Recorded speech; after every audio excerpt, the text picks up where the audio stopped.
समस्तीपुर के मुस्ताफिसिल गांव में एक पत्नी ने अपने प्रेमी के साथ मिलकर पति की बेरहमी से हत्या कर दी। अस्मिता देवी नाम की महिला ने पहले अपने पति को डंडों से पीटा, फिर तार से गला घोटा और करंट देकर हत्या को एक्सीडेंटल दिखाने की कोशिश की, लेकिन पोस्टमार्टम और कॉल डिटेल ने सच्चाई सामने ला दी। यह कहानी है प्यार, धोखे और क्रूरता की, जहां एक पति की वफादारी को उसकी ही पत्नी ने खून में डुबो दिया। नमस्कार दोस्तों, मैं हूं संतोष, आप सभी का स्वागत करता हूं अपने इस यूट्यूब चैनल में।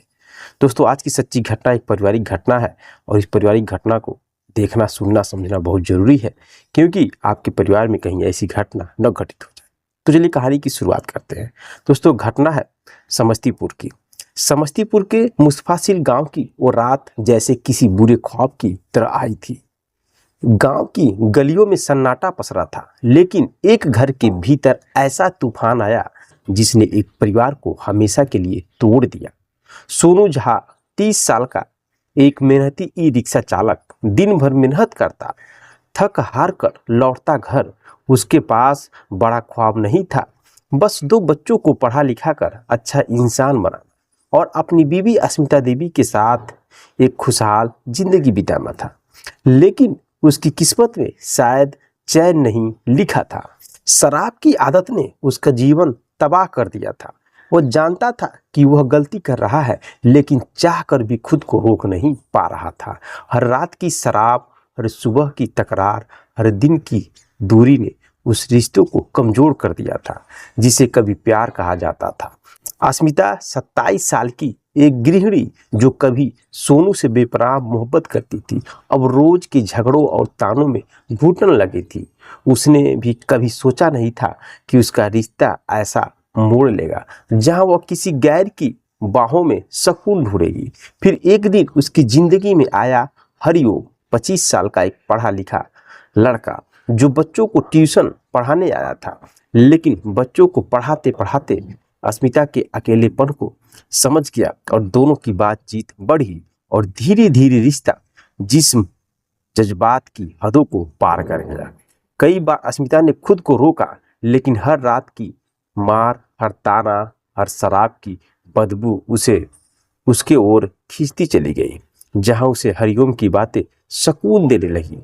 एक रात जब सोनू शराब पीकर लौटा, उसने वो देख लिया जिसे देखना किसी पति के लिए सबसे बड़ा जख्म होता है। अपनी पत्नी को किसी गैर के साथ उस हाल में देख उसने अपना आपा खो दिया। लेकिन वो नशे में था, न लड़ सकता, न खुद को संभाल सका। हरिओम और अस्मिता ने मिलकर उसे पीटा, लाठी डंडों से अधमरा कर दिया। फिर जब देखा कि शायद अभी सांसें बाकी है, तो एक तार लगाया और उसे करंट से मार दिया। सुबह जब गांव वालों ने उसकी लाश देखी तो किसी को यकीन नहीं हुआ कि सोनू की मौत महज एक एक्सीडेंटल था।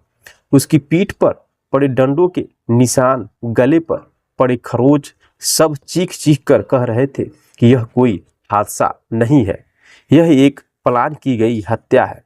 जब मीडिया पहुंची तो अस्मिता कैमरे में रोते हुए कह रही थी कि मैं उठी तो देखा कि वह करंट से चिपका हुआ था। मुझे कुछ समझ नहीं आया, मैं बहुत डर गई। उसकी आंखों में आंसू थे, लेकिन वह सच्चे नहीं थे। कैमरे पर मासूमियत का मुखौटा था, पर अंदर छुपा था कातिल इरादा। पोस्टमार्टम रिपोर्ट ने पोल खोल दी। सोनू की मौत करंट से नहीं, पहले बेरहमी से मारने के बाद हुई थी। फिर आया कॉल डिटेल्स का सच, अस्मिता और हरिओम की रात भर की बातचीत, और उस रात हरिओम की लोकेशन सोनू के घर पर ही पाया गया। अब शक नहीं था, यकीन था कि यह हत्या एक षड्यंत्र थी।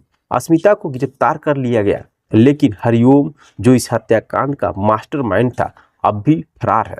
सोनू के बूढ़े पिता कोर्ट के चक्कर काट रहे हैं, रोते हुए बस यही कहते हैं कि मेरा बेटा गलत था, शराब पीता था, लेकिन मौत का हकदार नहीं था। उसने प्यार किया था, बदले में धोखा मिला। इस कहानी में एक सवाल हम सब के लिए दिल में रह जाता है। क्या किसी पत्नी के अकेलेपन को समझे बिना उसे सिर्फ दोष देना सही है? क्या कोई शराबी पति सिर्फ इसलिए मार डाला जाए क्योंकि वह हर रात ताना देता है? क्या एक माँ जो 2 बच्चों की जिम्मेदारी है इतनी बेरहमी हो सकती है कि उनके पिता को खुद अपने हाथों से मार दे? अधूरी वफाएं सिर्फ एक मर्डर केस नहीं, एक कहानी है भरोसे के मरने की, इंसानियत के मिटाने की और एक परिवार को उजाड़ने की। दोस्तों, आप लोगों की राय क्या है इस सच्ची घटना पर? आजकल परिवार में बहुत सारी घटनाएं घट रही हैं और आप जागरूक और सतर्क रहिए, इसलिए मैं आपके सामने वीडियो लेकर आया हूं। और जो भी आपकी राय है कमेंट बॉक्स में कमेंट दे सकते हैं। जय हिंद, जय भारत।